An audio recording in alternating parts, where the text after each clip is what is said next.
Halo adik-adik, apa kabar?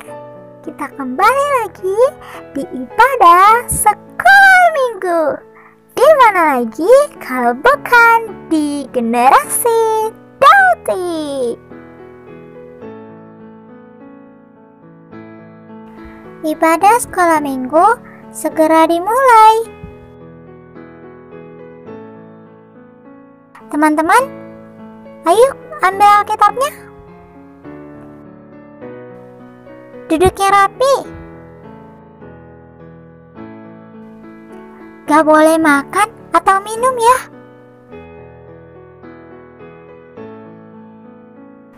Gak boleh ngomong-ngomong. Gak boleh jalan-jalan. Kita harus hormat kepada Tuhan. Selamat mengikuti ibadah. Halo adik-adik semuanya. Wah, senang sekali kita bisa kembali bertemu dalam ibadah sekolah minggu. Bagaimana adik-adik? Sudah siap beribadah kepada Tuhan? Yuk, kita sungguh-sungguh dengan hormat dan tertib beribadah kepada Tuhan. Sebelum kita berdoa, mari adik-adik kita keluarkan suara kita. Kita memuji Tuhan dengan lagu Tuhan Yesus Tidak Berubah.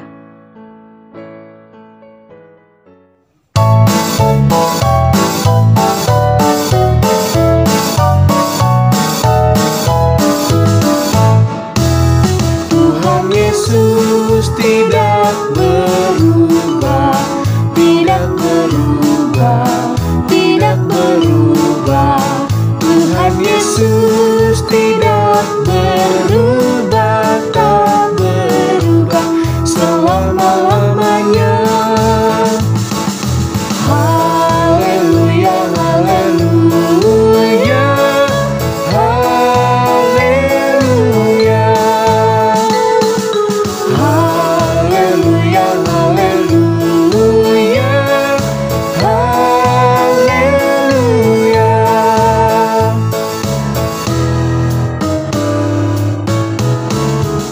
Dan kasih-Nya tidak berubah, tidak berubah, tidak berubah. Dan kasih-Nya tidak berubah, tak berubah selama-lamanya. Haleluya, haleluya, haleluya. Haleluya, haleluya, haleluya.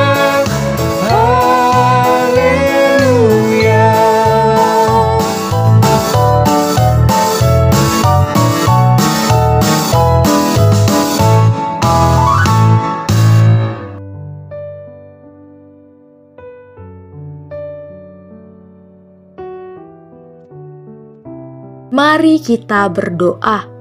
Ya Yesus Kristus Juru Selamat dunia, kami sungguh bersyukur untuk semua berkat-Mu yang masih kami rasakan sampai hari ini.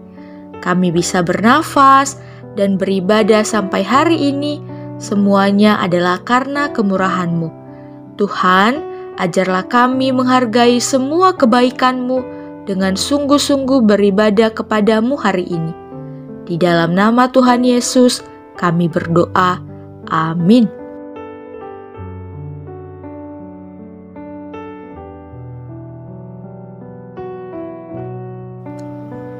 Adik-adik, masih ingat kan kisah tentang para misionaris atau pemberita Injil yang sudah kita dengarkan minggu-minggu yang lalu? Hayo, siapa yang masih ingat? Dari dua kisah yang sudah kita dengarkan, kita harus mengingat bahwa hanya Yesuslah Tuhan yang benar yang harus diberitakan. Karena Dialah satu-satunya yang bisa memberikan keselamatan bagi semua manusia di dunia ini. Yesuslah yang harus dipercayai sebagai juru selamat dunia dari kuasa dosa dan upah dosa manusia. Dan satu lagi, berita yang sangat indah itu harus diperdengarkan kepada siapapun. Karena dari situlah nanti akan muncul iman di hati setiap orang.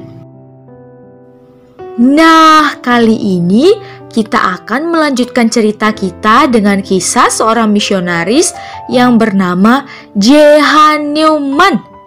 Kira-kira ke daerah mana ya Tuhan mengutusnya?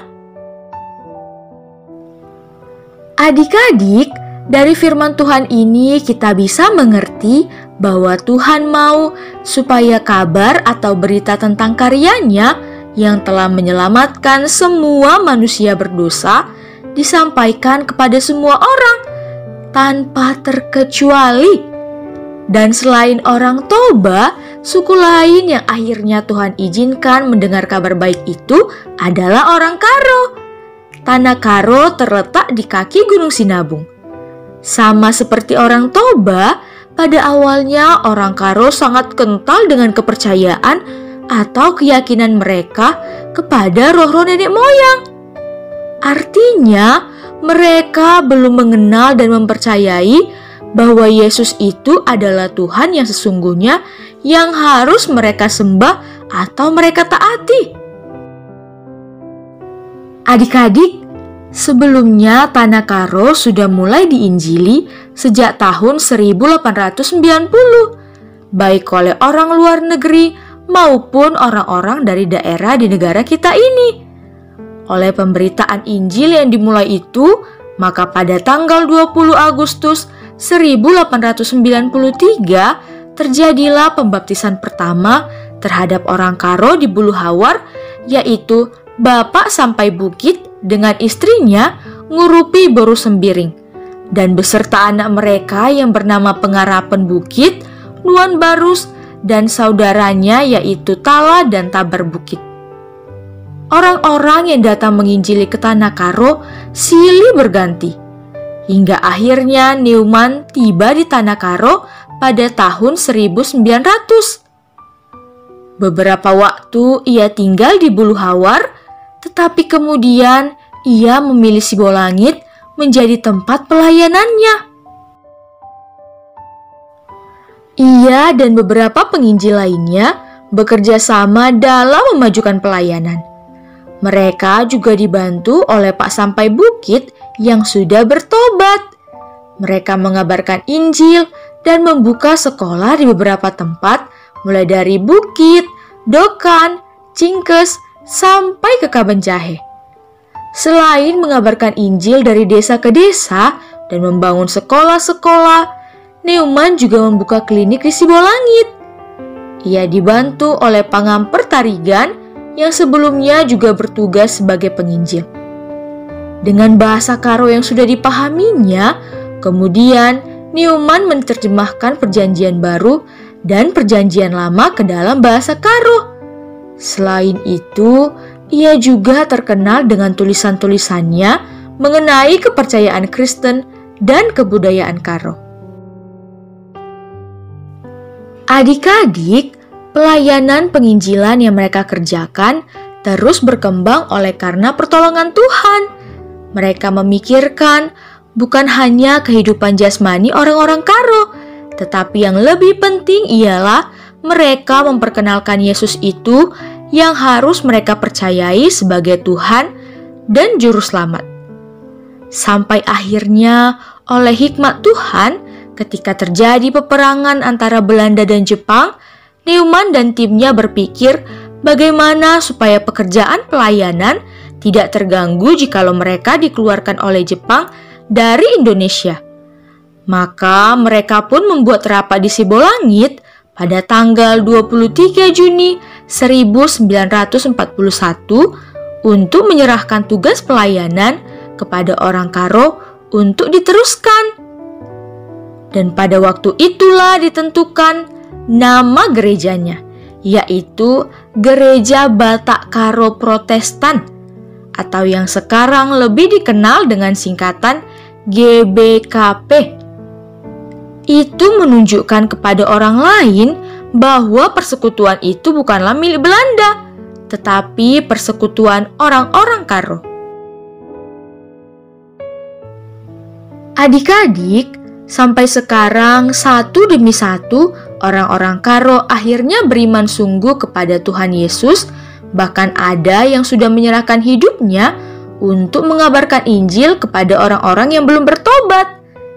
Kekuatan dan dorongan untuk memberitakan Injil yang dimiliki para misionaris itu bersumber dari kuasa Roh Kudus yang sudah mereka miliki ketika mereka beriman dan percaya kepada Tuhan Yesus.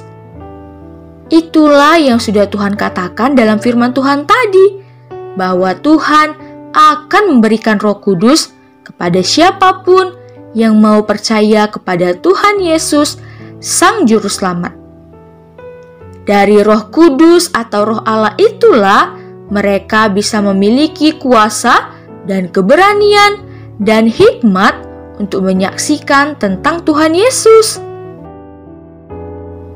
Jadi adik-adik, Tuhan Yesus juga mau supaya kita semua pun juga melakukan perintahnya untuk menjadi saksinya memberitakan tentang Dia. Dia yang sudah mati dan bangkit sebagai Juru Selamat dunia. Dan pastinya adik-adik semua harus terlebih dahulu percaya. Mengapa? Karena sesudah percayalah baru Roh Kudus dimeteraikan dan diberikan kepada kalian. Lalu sesudah ada Roh Kudus, kalian pun pasti akan ditolongnya, dipimpinnya, dan disertainya untuk memberitakan Injil kemanapun sesuai kehendaknya. Jadi, berjuanglah untuk sungguh-sungguh mengenal Tuhan melalui firman-Nya, dan percayailah firman-Nya itu, karena itu adalah kebenaran. Oke adik-adik?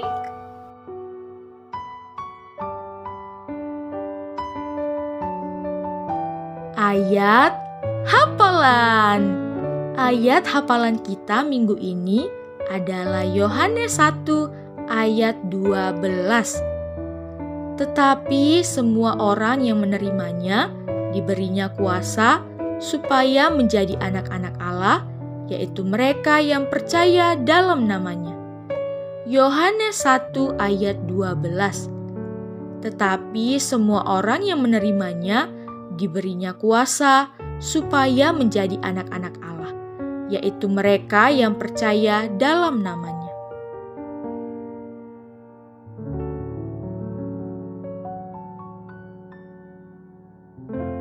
Mari kita berdoa. Tuhan Yesus, terima kasih untuk firman-Mu hari ini, dan tolonglah kami untuk beriman kepada apa yang sudah Engkau kerjakan bagi jiwa kami. Di dalam nama-Mu kami berdoa, amin. Adik-adik, mari kita akhiri ibadah kita memuji Tuhan dengan lagu Hai Teman, Hai Teman.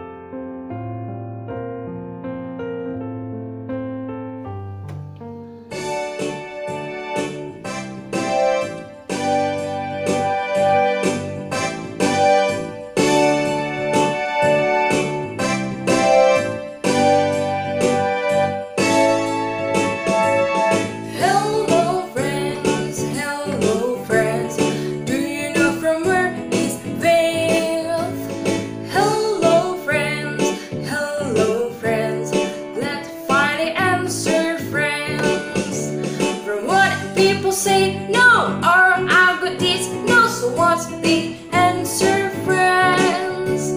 From what people say no, or I got this. No, so what is the answer, friends?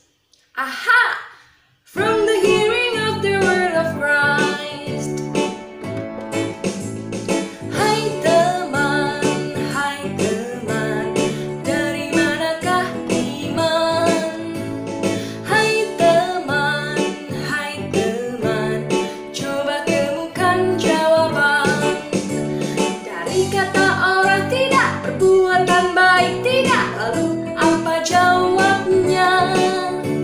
Dari kata orang tidak, perbuatan baik tidak, lalu apa ya jawabnya? Aha!